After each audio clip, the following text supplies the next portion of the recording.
والصلاة والسلام على أشرف الأنبياء والمرسلين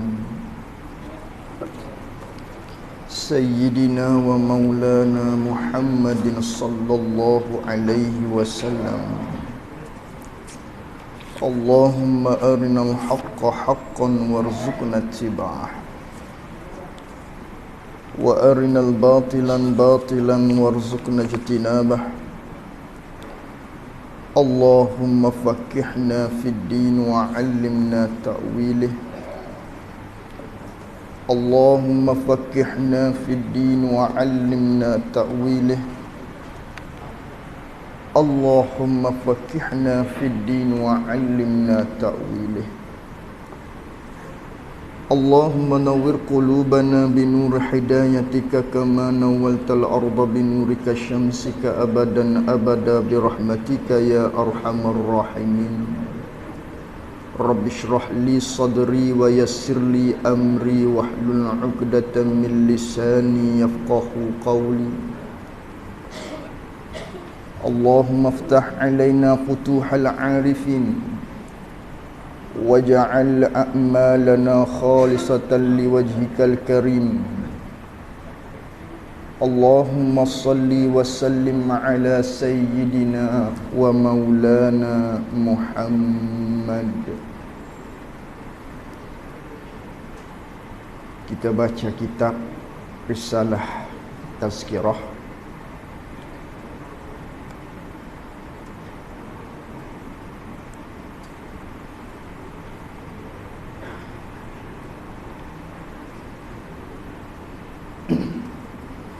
قال المؤلف رحمه الله تعالى ونفعنا بعلومه وبعلومنا في الدارين آمين.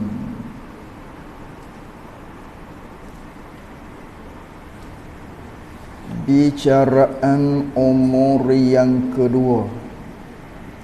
Muka surat berapa yang bumi? 20. 10. Muka surat 10. Bicaraan umur yang kedua,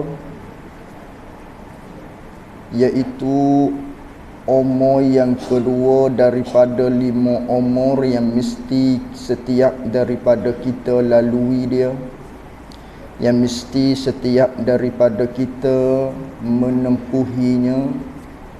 Jadi umur yang kedua ni apa dia? Umur yang kedua adalah kita manusia. Kita hamba Allah hak manusia ni, yang dikatakan di dalam umur yang kedua itu, yang dipanggilkan dengan umur yang kedua ni, bilakah umur yang kedua? Ialah umur yang kedua ni ialah daripada keluarnya kita, daripada bermula daripada keluarnya kita. Start manakala keluarnya kita, mulai daripada keluarnya kita. Keluar daripada apa? Keluar daripada perut ibu kita. Keluar daripada perut ibu. Ni maknanya dari sudut yang ghalib, kebiasaan. Adakah hamba Allah Ta'ala yang bergelar dengan manusia yang mana dia tak keluar melalui ibu? Ada. Siapa yang dikecualikan dalam hal ini? Hanyalah Nabi Adam alaihissalam dan juga Sayyidatuna Hawa. Dua ni bukan keluar melalui ibu masing-masing, tidak. Lain daripada tu semuanya passion dia keluar melalui perut ibu. Semua manusia, melainkan Nabi Adam dan juga Sayyidatuna Hawa. Jadi umur yang kedua ni, iaitulah bermula daripada kita keluar daripada perut ibu kita, dengan caranya dengan diperanakkan kita dengan cara kita diberanakkan, dilahirkan oleh ibu kita. Mula daripada sinilah umur yang kedua, panjangnya masa tempoh umur yang kedua ni, sehinggalah sampai keluarnya kita daripada dunia ini dengan bahawa mati. Ini umur yang kedua. Jadi umur yang kedua, tuan-tuan yang dirahmati oleh Allah Subhanahu wa taala, tempoh masanya sangat-sangat panjang. Mengikut takdir ketetapan Allah taala lah. Ada yang pendek, ada juga yang pendek. Ada yang panjang, ada yang pertengahan. Mengikut umur masing-masing lah. Kita umur berapa? Inilah tempoh kita. Umur 40 sekarang, alhamdulillah Allah Ta'ala panjangkan umur kita. Umur 50 sekarang, alhamdulillah Allah panjangkan umur kita. Apatah lagi Allah Ta'ala beri peluang sehingga kita berada pada 10 yang terakhir daripada bulan Ramadan.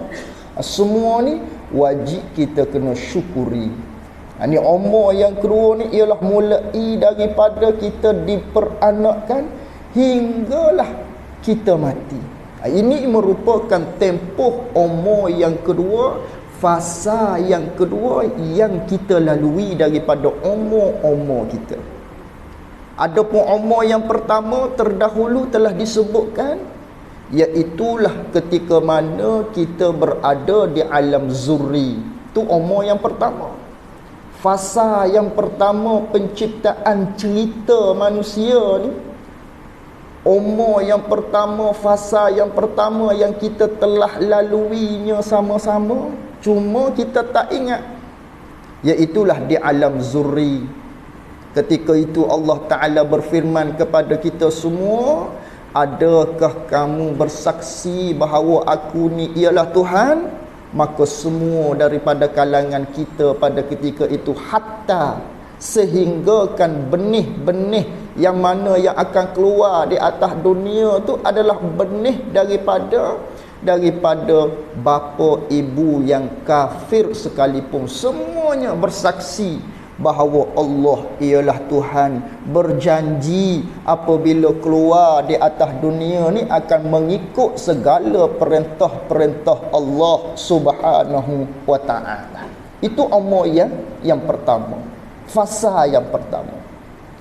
Maka kita sekarang sudah berada pada fasa yang kedua. Ada 3 fasa lagi. Sebab dia 5 kesemuanya.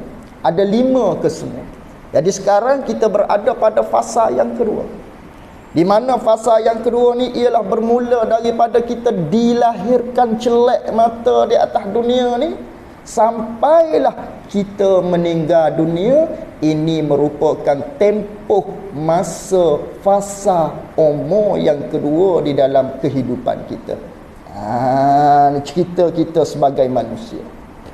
Lalu kata pengarang rahimahullahu ta'ala, dan di sinilah, di umur yang kedua ni, di sinilah di umur yang kedua ni merupakan tempat di mana Tuhan paksakan kita, Tuhan menekankan kita, memerintahkan kita, menyuruhkan kita dengan beramal dan berbekal bagi kesenangan kita di dalam 3 umur yang lagi akan datang sebutnya.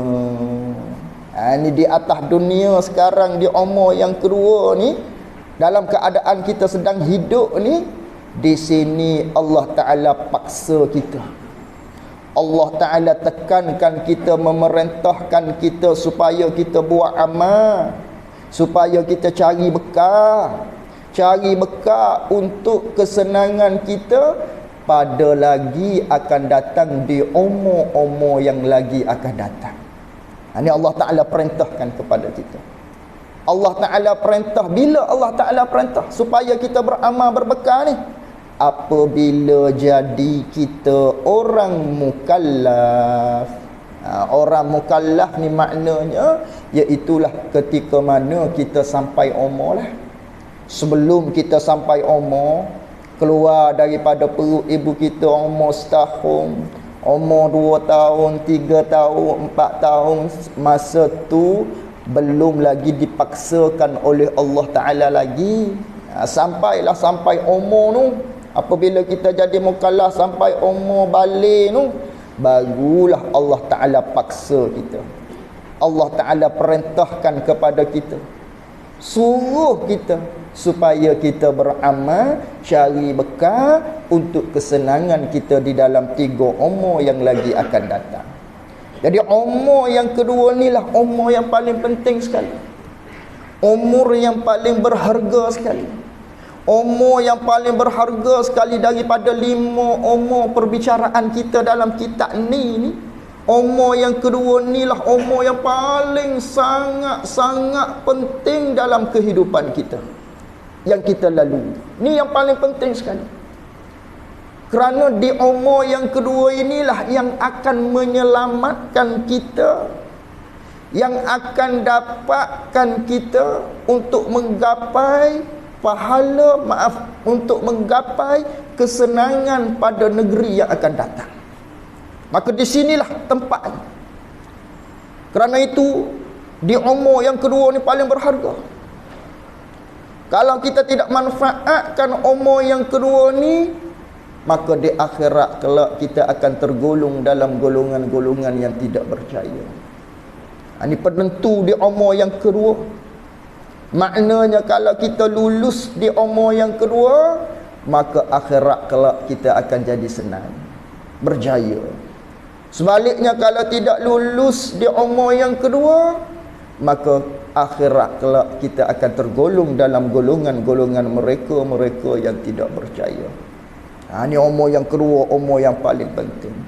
Kerana itu Nabi SAW bersabda, khairun nas man tala umruhu wa hasuna amaluhu, wa syarrun nas man tala umruhu wa sa'at amaluhu.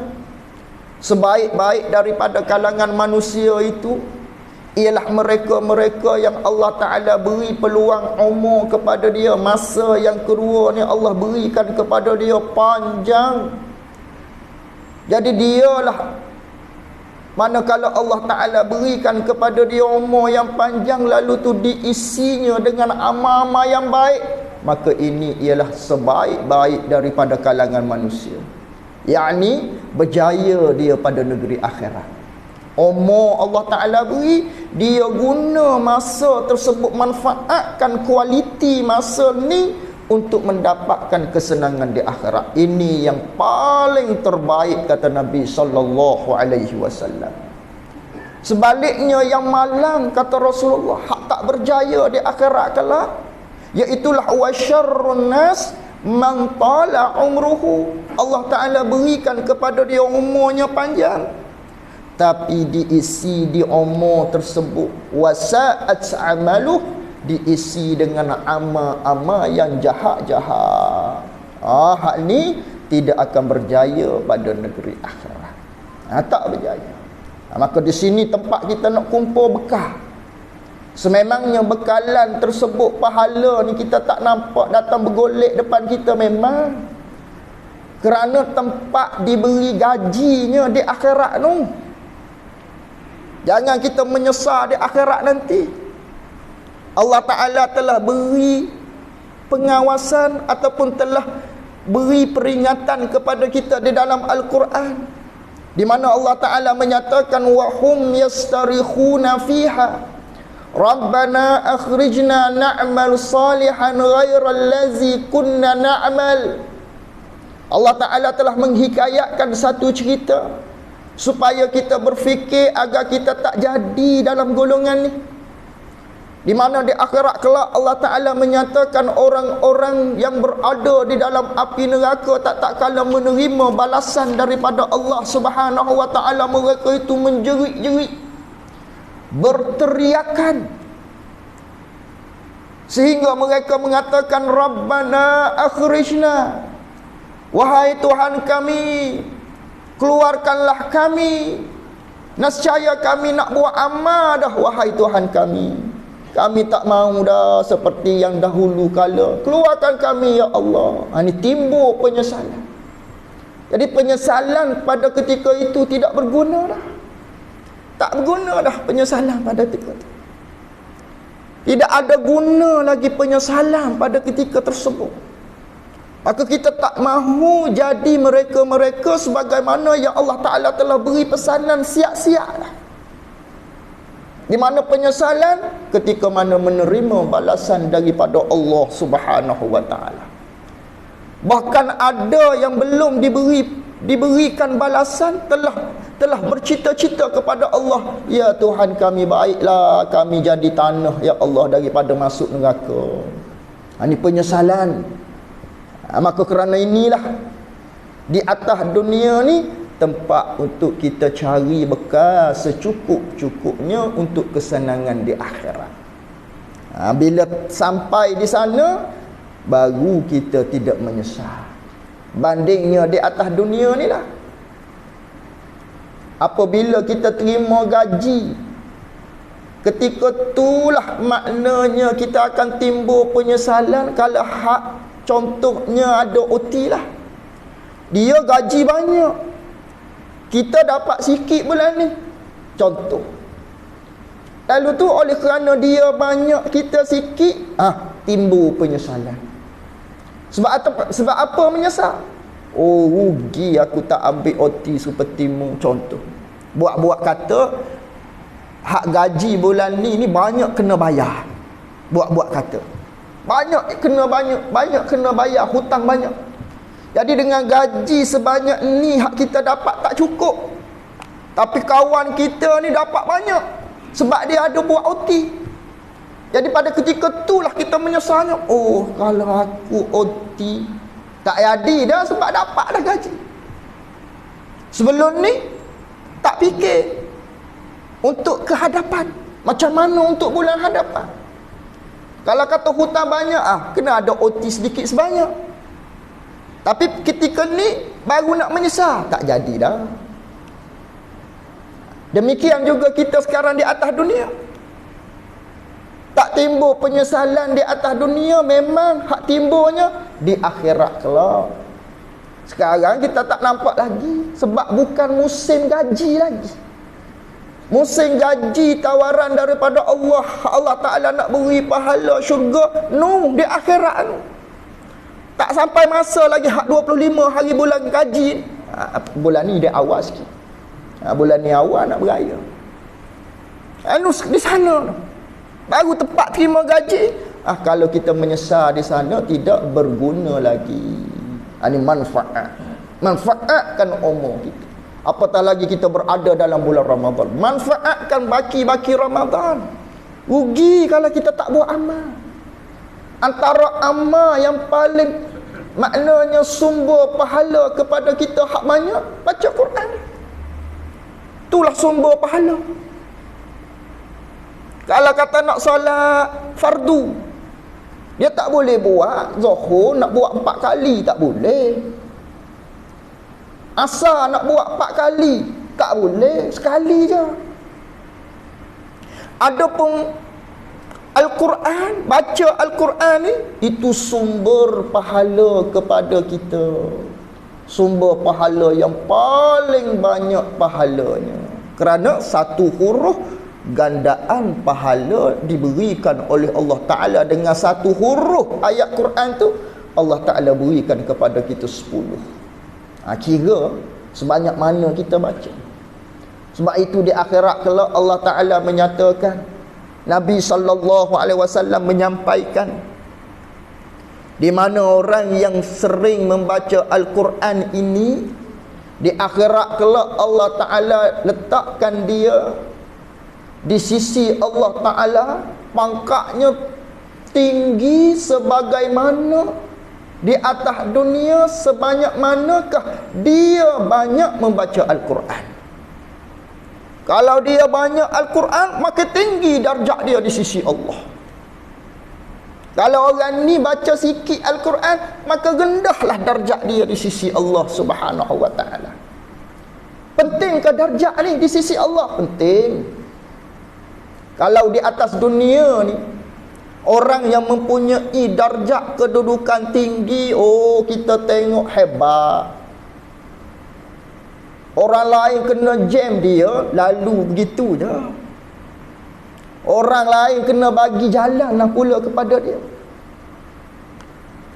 Nak pakai baju tu orang yang tolong pakaikan, tolong hidangkan. Kerana apa? Kerana pangkat kedudukan yang ada di atas dunia. Maka kerana itu apatah lagi ni pangkat akhirat di sisi Allah. Maka nak tinggi di sisi Allah Ta'ala pangkat ni, seolah-olah nak dapat datuk di sisi Allah Subhanahu Wa Ta'ala, menjadi tetamu VIP Allah Ta'ala, dengan kita memperbanyakkan Al-Quran, baca Al-Quran. Apatah lagi di dalam bulan Ramadan, bulan Al-Quran. Bulan Ramadan yang Allah Ta'ala nak tarbiyah kita. Allah Ta'ala nak tarbiyah kita supaya kita di bulan-bulan yang lain yang akan datang, kita tak termasuk dalam golongan-golongan yang melupakan Quran. Melupakan Al-Quran ni diceritakan oleh Allah Ta'ala suatu ketika mana Nabi SAW mengadu kepada Allah. Melupakan Al-Quran ni bukan ada di zaman kita saja. Di zaman Nabi ni ada dah daripada kalangan sahabat Nabi yang mana mereka ni melupakan Al-Quran, mengkuburkan Al-Quran. Sedangkan Al-Quran telah datang kepada mereka. Di mana Nabi mengeluh, lalu tu berdoa kepada Allah, mengadu kepada Allah. Wa qala ar-rasul ya Rabbi, wa qala ar-rasul ya Rabbi, inna qaumi ittakhazu hadzal Qur'ana mahjura.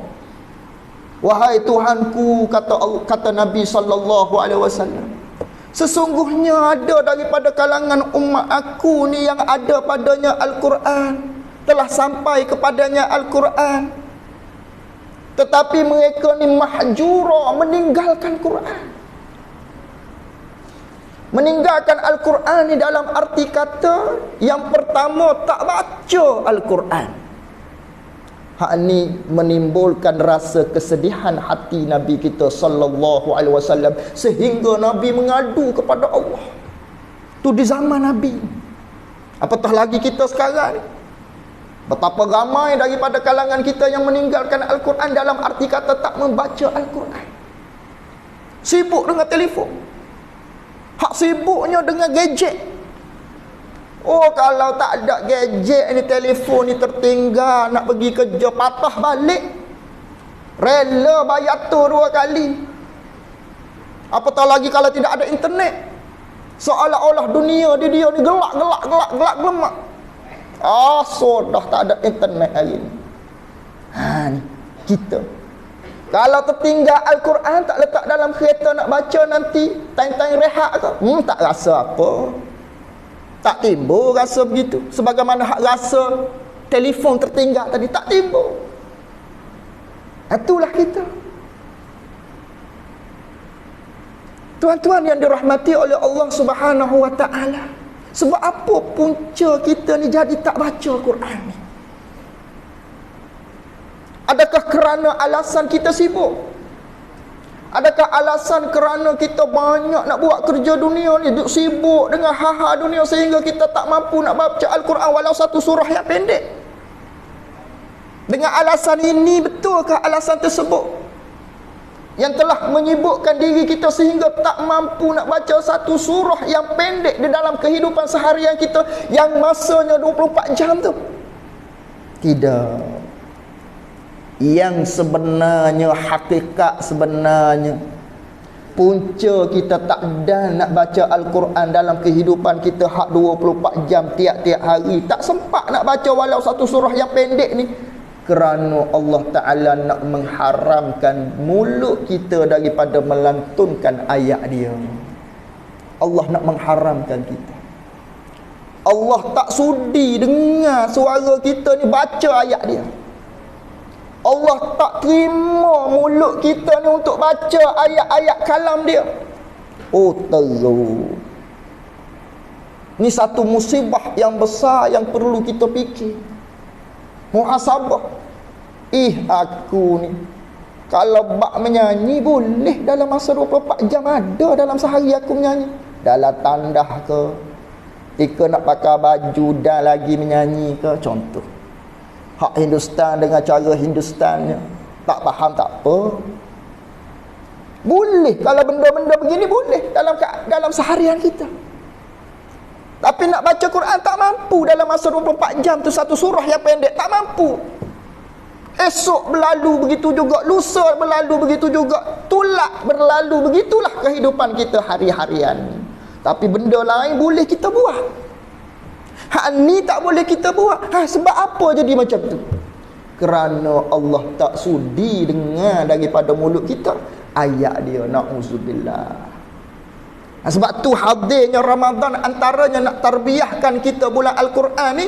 Di mana bulan Ramadan kita banyak baca Quran, kita banyak baca Quran, kita melazimi Al-Quran. Mudah-mudahan hak ni, tabiat, habitat ni habit sebegini rupa ni, ianya akan dibawa di Syawal, akan dibawa pada bulan-bulan yang akan datang, mengekalkan momentum semangat kita membaca Al-Quran dalam tiap-tiap hari sebagaimana di dalam bulan Ramadan. Kalaulah hanya dalam bulan Ramadan sahaja kita baca Al-Quran, apabila tiba sahaja Syawal, berakhirnya Ramadan, terlepaslah kita dengan Al-Quran, bermakna sama naik kita dengan syaitan. Syaitan terlepas setelah mana perginya Ramadan, kita pun terlepas daripada Quran setelah perginya Ramadan. Na'udzubillah. Ini jangan kita masuk dalam golongan orang yang telah menyedihkan hati Nabi kita sallallahu alaihi wasallam. Nabi mengadu dalam Al-Quran.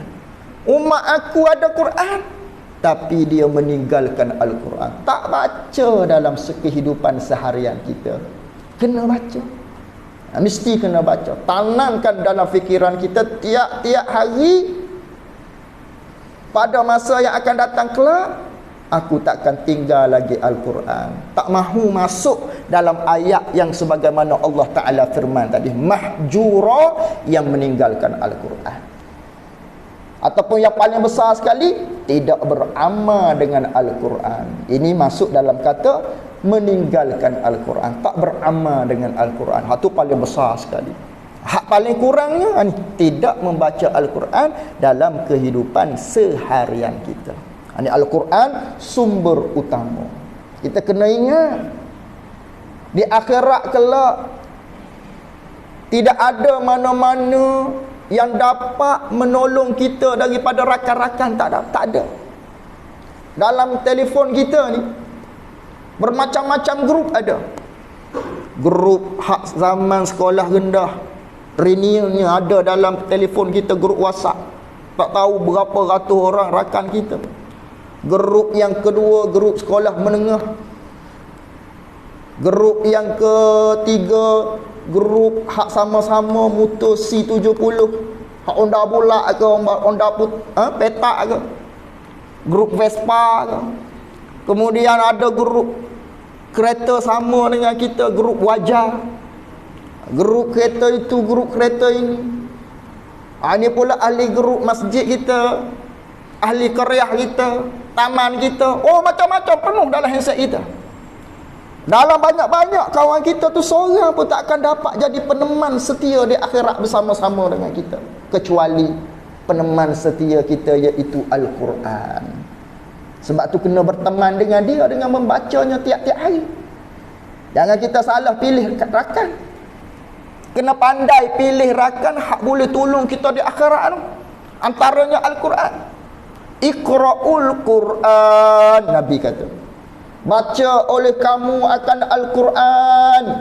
Fa innahu ya'ti yaumal qiyamah syafi'an li ashabih. Kerana bahawasanya di hari akhirat kelak akan datang Al-Quran itu menjadi penolong kepada kamu. Dia akan teman kamu, dia akan rekomen di hadapan pengadilan Allah Ta'ala, di mahkamah Allah. Hei Tuhan, ni hamba-Mu fulan bin fulan ni dulu atas dunia dia senantiasa baca aku, tolong dia. Hei Tuhan, tolong dia. Itu Quran jadi rekomen, perekomen kepada kita.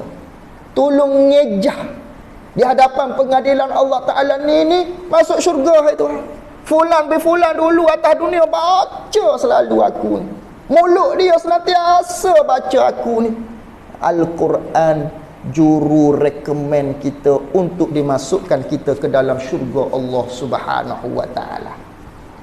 Kawan-kawan kita hak banyak-banyak dalam grup tadi, seorang pun tak ada hak nak tolong rekomen kepada kita, tak ada.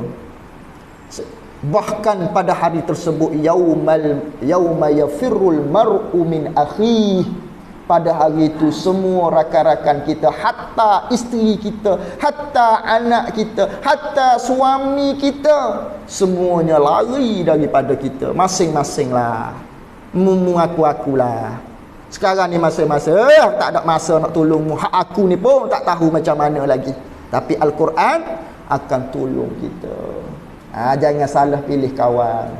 Maknanya kawan hakiki Al-Quran, sentiasa dengan dia, baca walaupun satu surah yang pendek setiap hari, atau berazam dalam hati kita nak jadi peneman ni, dengan maknanya tiap-tiap hari baca. Tu baru nama peneman. Kalau hak sebulan sekali baca, tak nama teman lagi, baru-baru kenal je. Ni kawanmu lah. Lah biasalah tengok hari tu, kenal lah nama dia tu, sekian. Tak nama kawan karib lagi. Kawan karib ni hak hari-hari, iaitu isteri kita lah, suami kita lah. Itulah kawan karib kita, peneman kita. Jadi kalau suami isteri ni adakah asing-asing seminggu sekali, tu hak PJJ lah. Makna kata kawan karib ni tiap-tiap hari duduk tepi kita. Demikian Al-Quran nak nama peneman setia, tiap-tiap hari baca dia. Inilah penolong kita di akhirat. Jangan tinggal dia. Bersempena dengan bulan Ramadan ni, bulan Al-Quran. Itu kita kena azam dalam hati kita. Inilah bekal amal kita untuk kesenangan kita di akhirat kelak. Baik. Jadi kata pengarang rahimahullahu ta'ala, dan disinilah Tuhan paksakan kita untuk kita beramal dan berbekal bagi kesenangan kita di dalam 3 umur yang lagi akan datang sebut. Yang mana Allah Ta'ala paksa kita tu bila untuk beramal ni? Apabila jadi kita orang mukallaf, apabila jadi kita mereka-mereka yang telah sampai umur dengan bahawa balik. Ketika tu Allah perintahkan kepada kita untuk berbekal, untuk beramal. Macam manakah, bagaimanakah Allah Ta'ala perintahkan kita beramal, berbekal untuk kesenangan kita di akhirat ni? Dengan bahawa menyuruh ia Allah akan beberapa suruhan. Allah Ta'ala perintah kepada kita buat hak ni. Contohnya hak wajib, suruh solat, suruh puasa. Hak sunat, suruh sedekah. Hak wajib, suruh zakat, dan lain-lain daripadanya. Ini bekal kita. Hak sunat banyaklah. Hak sunatnya baca Quran apa semua. Dan melarangkan pula oleh Allah Ta'ala beberapa larangan. Hak Allah Ta'ala larang jangan kita buat. Itu wajib kita berbekal. Allah Ta'ala perintah kepada kita jangan minum arak, kita tak minum arak. Dapat pahala tu bekal kita akhirat. Tak buat dapat pahala, tak buat tinggal dapat pahala. Ni rugilah maknanya. Benda ni tak perlu buat tapi dapat gaji. Tapi kena ingatlah, aku tinggal ni sebab apa?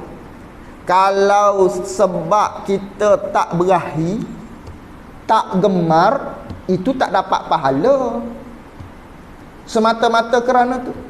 Tapi kalau kita ingat aku tak buat hak ni contohnya arak lah, aku tak buat ni, aku tak minum ni kerana Allah larang, dapat pahala. Dapat pahala, tak minum tu dapat pahala. Tapi kalau tak minum sebab penyakit, Tak minum sebabnya akan jadi mudarat yang lain hak bangsa dunia. Sebab tu bukan sebab perintah Allah, tak dapat pahala. Sebab tu lebihnya ilmu daripada yang tidak berilmu. Benda sebegitu tu boleh meraih pahala sebenarnya. Tapi kalau kita tak pernah hadirkan dalam hati kita untuk menjunjung perintah Allah tadi, kalaulah kita hanya perasan di hati kita tak minum arak ni sebabnya akan merosakkan perkara-perkara yang berbangsa dunia sahaja, maka pada ketika itu tak dapat pahala. Tapi kalau kita ingat kerana ni benda larangan daripada Allah, kita tinggalkan, hal keadaan sebenarnya kita mampu, tapi aku tinggal ni kerana Allah, dapat pahala. Hak kita tak buat ni, hak setiap larangan Allah, kita ingat benda ni adalah nak junjung perintah Allah, maka sekaliannya mendapat pahala daripada Allah Subhanahu wa ta'ala. Inilah bekalan kita untuk negeri akhirat.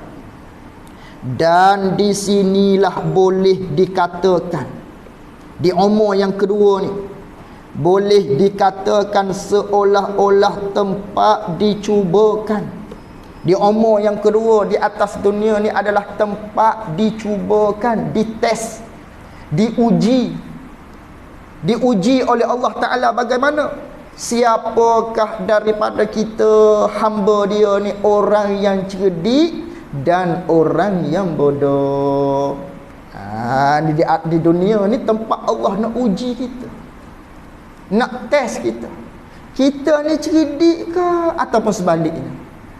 Jadi cerdik ke, dalam kitab kita sebut ni bodoh ke, ukuran dia bukan ukuran pada mata pandangan manusia ni, bukan. Ukuran cerdik bodoh ni di sisi syarak. Dia tak sama ukuran cerdik, kayu ukur bodoh di sisi kita manusia dengan di sisi syarak berbeza. Kalau di sisi pandangan kita manusia, hak cerdik ni, iaitulah mereka hak berjaya, yang kaya. Inilah cerdik. Nego pandai dia menego. Kira bulan-bulan dia 500,000. Hebat. Itu cerdik di dunia. Cerdik pada pandangan ahli dunia. Tak semayang tak apa, tak solat tak apa, asal kaya. Derhaka pada Allah, tak tutup aurat tak apa, asal berjaya atas dunia. Doktor tak apa, asal doktor. Itulah cerdik kita, ahli dunia. Di sisi Allah adakah cerdik begitu? Semata-mata begitu adakah cerdik? Tak tutup aurat tak apalah, asalkan berjaya dunia ni, dapat kerja yang baik atas dunia ni, tak apalah, tak solat tak puasa pun tak apa. Hak lelaki pakai bengkel di tangan tak apa, asalkan kerja kamu alhamdulillah. Tu cerdik ahli dunia. Di sisi Allah tak cerdik. Lalu tu bagaimanakah cerdik di sisi Allah, di sisi syarak? Melalui lidah Nabi sallallahu alaihi wasallam, Nabi bersabda, al-kayyisu man dana nafsahu wa amila ba'dal maut. Cerdik di sisi syarak, pada ukuran syarak ni, iaitulah mereka yang menghitungkan diri dia, senantiasa hitung diri, hisap diri, mengira-ngira diri. Aku ni amal cukup ke tidak? Aku ni amal ni cukup ke tak? Bekalan aku akhirat kelak cukup ke tak? Mampukah aku ni? Banyakkah? Bolehkah memberatkan mizan aku di akhirat, di pada mahsyar kelak? Dengan amal yang aku duk buat sekarang ni, cukup ke tak? Cukup ke tak? Ini orang yang sentiasa fikir. Ini orang yang cerdik. Bukan semata-mata fikir, kemudian wa'amila, kemudian dia beramal. Apabila dia fikir tadi, muhasabah diri dia, tak cukup, dia pun beramal untuk selepas daripada mati dia, untuk hari esok dia beramal. Bukan beramal untuk dunia, bukan. Bukan beramal untuk dunia, tidak, tapi beramal untuk selepas daripada dia mati. Dia buat amal kerana itu. Kalau kata telinga, dia guna telinga dia ni bagaimanakah untuk dapat manfaat selepas daripada dia mati. Kalau kata mata, dia guna mata ni untuk manfaat dia selepas daripada mati. Kalau kata kenderaan, dia guna kenderaan dia ni untuk manfaat dia selepas daripada mati. Ini dinamakan orang yang cerdik di sisi agama. Biarlah orang kata bodoh pun, hak ni cerdik di sisi agama. Cerdik. Sebaliknya kata Nabi sallallahu alaihi wasallam, wal ahmaq. Ahmaq ni maksudnya orang yang tak cerdik, orang yang bodoh lah. Orang yang lembat, ahmaq. Jadi Nabi kata orang yang ahmaq, orang yang bodoh, iaitulah mereka man atba'a hawaha wa tamanna 'ala Allah. Orang yang tidak cerdik, orang yang bodoh, iaitulah mereka yang mana mereka ni mengikut hawa nafsu dia, sehingga hawa hak memerintahkan dia ni melanggar perintah Allah, dia buat juga. Lalu tu dia bercita-cita kepada Allah Ta'ala, aku ni ahli syurga, Allah maaflah aku ni buat sedikit sebanyak. Iman kan ada dalam hati kita, kita kan ada iman. Hak sedikit sebanyak tu Allah Ta'ala maaflah aku langgar-langgar perintah Allah Ta'ala tu. Duk cita-cita Allah maaf. Cita-cita dalam hati nak masuk syurga, tapi tak bertaubat pada Allah, tak buat amal, tak buat bekal, melanggar perintah Allah bahkan, maka ini orang yang tidak cerdik kata Nabi sallallahu alaihi wasallam. Inilah cerdik dan bodoh pada kayu ukur agama. Berbeza dengan cerdik dan bodoh pada ukuran ahli dunia. Mudah-mudahan kita semua dapat berbekal dengan sebaik mungkin agar dapat memberatkan mizan kita pada negeri akhirat, insya-Allah. Dan sebelum daripada kita keluar daripada perut ibu kita, wallahu a'lam wa ilmuhu wa atam. Jazakumullahu khairan jazaa. Assalamualaikum warahmatullahi wabarakatuh. Minta maaf banyak-banyak. Selamat hari raya. Maaf zahir batin lah. Sebab tak bertemu dah 2-3-4 hari lagi nak raya. Jadi saya minta maaf jika ada salah silap saya.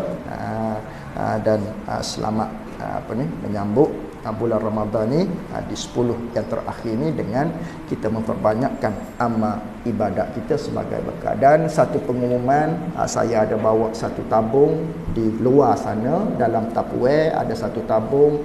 Tabung tu ialah untuk pembinaan tingkat 2 masjid dan juga kubah bagi masjid di pondok rakan saya, iaitulah pondok Ustaz Piu Faiz, pencetus Ummah Faiz. Pondoknya terletak di Kuang, Sungai Buloh, Paya Jaras, Selangor, di mana dia minta tolong saya untuk mencari sedikit dana wakaf daripada ahli-ahli masjid. Siapa yang nak berwakaf untuk pembinaan masjid tersebut, bolehlah diletakkan sedikit sebanyak RM1, RM2 di dalam tabung tersebut untuk pembinaan bagi masjid tersebut. Wallahu a'lam.